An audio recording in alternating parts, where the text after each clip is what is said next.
CCN news एक पाऊल महाराष्ट्रासाठी। बुलढाणा येथे शिवजयंतीनिमित्त आयोजित सांस्कृतिक कार्यक्रमात उत्साहपूर्ण वातावरण पाहायला मिळाले। संजय गायकवाड यांनी हलगी वाजती या जोशपूर्ण गीतावर ठेका धरत शिवप्रेमींसोबत जल्लोषात सहभाग नोंदविला। छत्रपती शिवाजी महाराज सार्वजनिक जयंती उत्सव समितीच्या वतीने कार्यक्रमाचे आयोजन करण्यात आले होते। शाहिरी पोवाडे, स्फूर्तिगीते आणि विविध सांस्कृतिक सादरीकरणांद्वारे स्वराज्याचा इतिहास उजळण्यात आला। कलाकारांच्या दमदार सादरीकरणामुळे उपस्थितांमध्ये देशभक्तीची भावना दाटून आली। दरम्यान आमदार गायकवाड यांनी नागरिकांसोबत नृत्य करत कार्यक्रमाला विशेष रंगत आणली।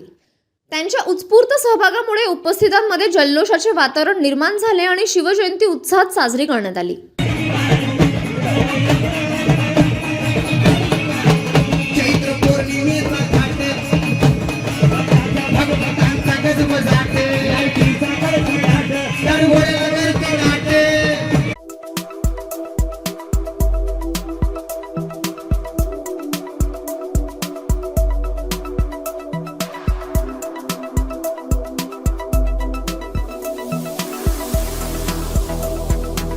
तसेच आपल्या भागातील महत्त्वाच्या बातम्या पाहण्यासाठी CCN न्यूज डेस्क चॅनलला सबस्क्राइब करा आणि बेल आयकॉन प्रेस करा।